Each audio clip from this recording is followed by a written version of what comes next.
and welcome back to my channel. And for today's vlog, gagawa tayo ng burnt Basque Cheesecake. So without further ado, let's get on to the video. Hi everyone! And now, ano nga ba ang kailangan nating ingredients to make burnt Basque Cheesecake? We will need cream cheese. Dapat room temperature na yung cream cheese nyo. And then 250 milligrams of all-purpose cream. You will also need 6 tablespoons of white sugar, 1 1/4 tablespoon of all-purpose flour. We also need 2 eggs, 1/4 teaspoon of salt, and then vanilla extract.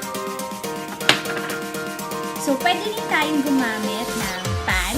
Actually, wala akong round pan, but this will do. So, all you need to do is to line the pan with parchment paper and butter para hindi mag-stick yung ating burnt cheesecake. So, let's start mixing. So, we'll need a bowl. Hindi na ako gumamit ng electric mixer kasi tinatamad ako.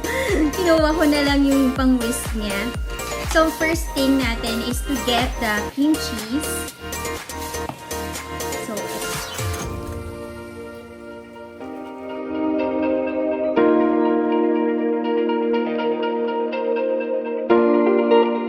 Madali kung room temperature na yung cream cheese natin para mas madali siyang i-whisk. Pag medyo na-mash up na natin yung cream cheese, gradually nating ilagay yung ating sugar.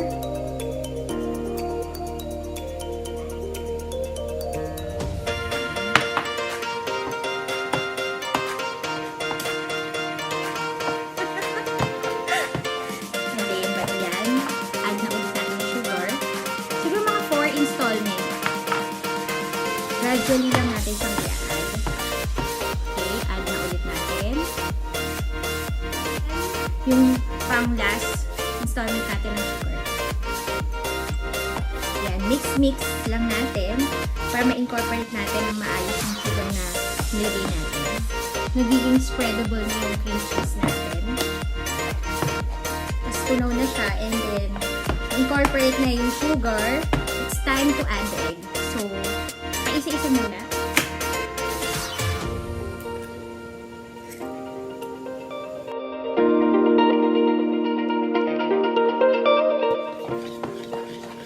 Pag nagsumutan na, let's add the second egg.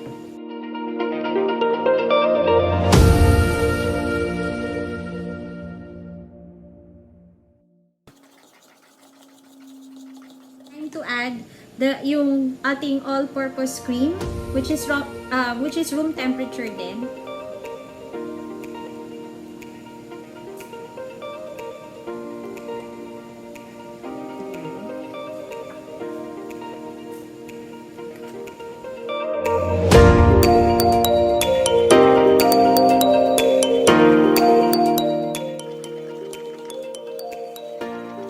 The next step natin is we're going to add salt, 1/2 teaspoon of salt.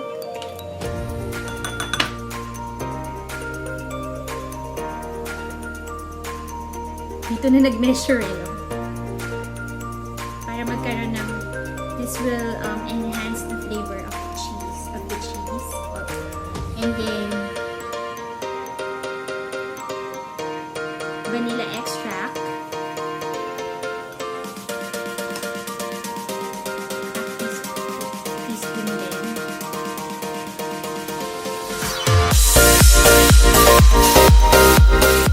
Fold in our all-purpose flour.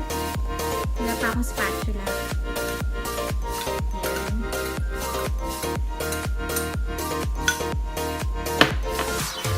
Fold in natin. Hanggang sa maging smooth na siya.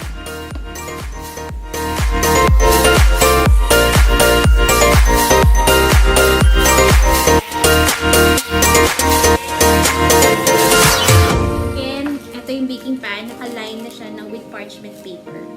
So, much better pwede ka na rin, at this time, hindi tayo magbe-bake sa oven, but we will be using oven toaster para dun sa mga iba na walang oven, para makapalo pa rin sila.